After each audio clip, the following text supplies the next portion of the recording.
really do want to focus on my mentality. Like, I feel like I have at least a good enough technical side of Smash.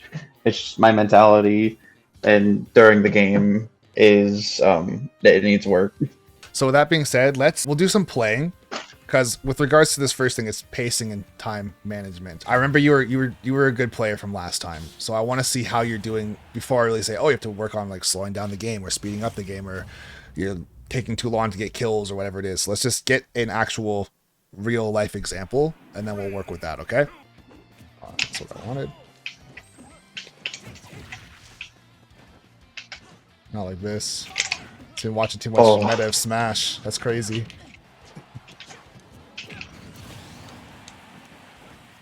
I can respect the effort, though. That's actually a good option to go for, because if you killed me, it would have absolutely tied up the game.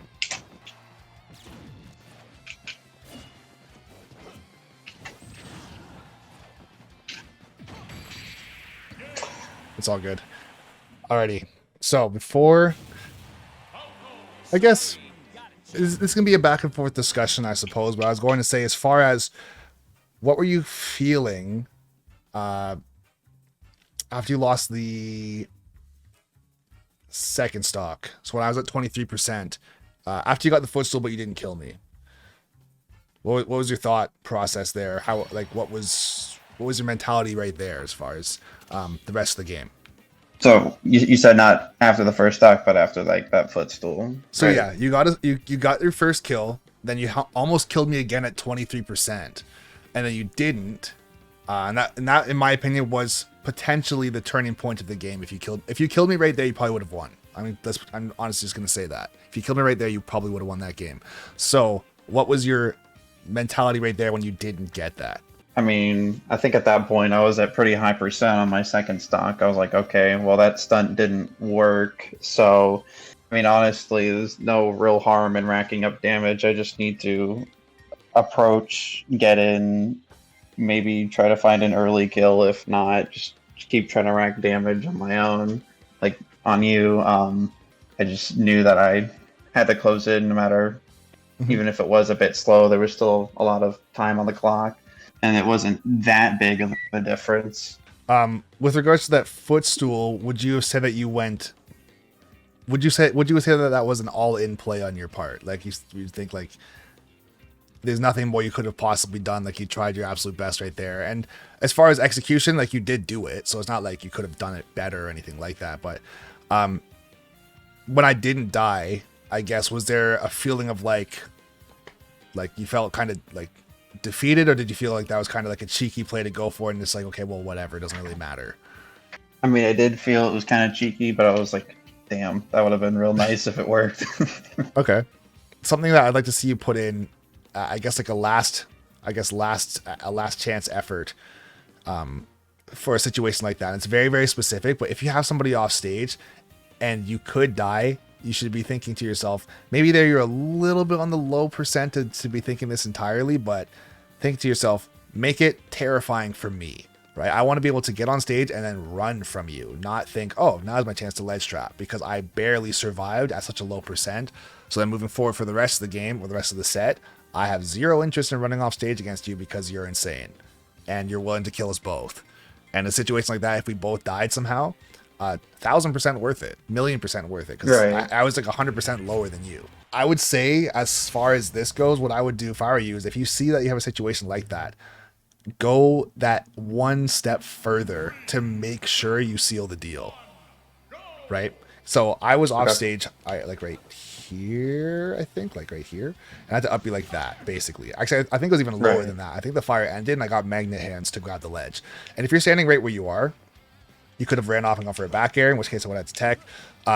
Or you could have ran off and done a turnaround side B and tried to catch me a little bit low, right? So if you did it like right here, for example, I definitely would have tried to tech that. And I wouldn't tech. I would just air dodge and die. And the reason why, like I said, is because you hadn't done anything like that before. And if you also start to do that a little bit more, whether or not it's like a last chance situation, or if it's just like a mix up that you start to do, your opponent starts to get way more scared when they're off stage. Because you could up B, right, and hit me, or you could back air, or fair, or side B. And if I don't know what you're going to do, I'm basically going to try and tech it every single time. because I can't afford for you to go for back air, fair, or up B, hit me against the stage, and I think you're going to go for Dancing Blade, and I just do nothing. And then I actually would have died for sure. So Right. it's a small mind game, and I know we're talking a little bit about pacing and stuff like that. But just based on where you were in the game with how much time there was and the percent that you were at, had you gone for a Dancing Blade 1 and I somehow made it back, you still would have been able to get on stage because you would have had your double jump and your up B. So you definitely wouldn't have died from that. Right? And I'll say this too, as far as mentality goes. If you try and hit me with that, if I'm doing up B right here, as soon as I try and tech it, I'm going to go like this and roll. Because tech is roll, right? Right. So if I'm scared, it's like, okay, I'm going to automatically roll to get on stage, or basically automatically roll. And as soon as I get up like this, I'm now rolling. And if I try and scramble to get to the ledge, let's say to hit you with something, because I think you're going to get up immediately. If you go for a get up attack and you hit me, that's one thing. Or if I like, let's say, sit back here because I'm scared of what you're going to do. Let's say you grab the ledge from your up B and you come on stage with like a fair. You're going to have a chance to at least try and fight back, right? This is also worst case scenario for you. Realistically, is if you get reversed and I do make it on stage and you do happen to get ledge trapped, but let's keep in mind again, the reward is actually quite high. As far as if you get me, I'm dead at 23. If you miss, you're at 130 at the ledge, and you could die, of course. Like I said, it's high risk, high reward. But still, I would say it's worth that risk to try and make it back, especially if it turns into like a full-on set, where if you don't do something like this, let's say this was the last game, or not last game, but like it was best of 5 and I'm up 2-0, let's just say, right? It's like, if I don't do this, it's like I lost the last 2 games. I kind of have to do this, right? Just make sure you smother the opponent off stage if it's a character that you can do that against and get that kill. I'd also like to say, towards the end of the game, we were both kind of walking around. I don't think a single time did you throw a shield breaker. You're throwing a down tilt a lot on a forward tilt. Right? If you got a shield break on my last stock, once again, you would have probably won, right? So just small things to think about there too. Your shield breaker too is if we're both walking around like this, I'm thinking shield first, just kind of like how you were. And then after shield, I'm thinking forward tilt or down tilt, right? I'm not really thinking grab, just because I don't want to go like this and then miss, and then you just F smash me and I die from that. I'd rather go for something quick as a poke, try and get either a tech chase situation I can capitalize on, or a down tilt to kill you, or have you hit my shield and then I can get a grab, or hit my shield and then I can like fair or something, right? But if I'm walking around like this and you know I'm gonna do this against shield breaker, if you're holding it, it's more so in your favor. It's 2 out of 3 exchanges are gonna be in your favor, which is if I'm holding shield, you break my shield, or if I drop shield, you hit me. And in the middle of that, I could potentially get a parry, right? And at max range, I can't really do anything. Like, you're not going to die. If you parry me from like this far away and I jump in like this, like that's what's going to happen, right? I'm not going to be able to run over and like F smash you or something. Not even close to fast enough, not enough range.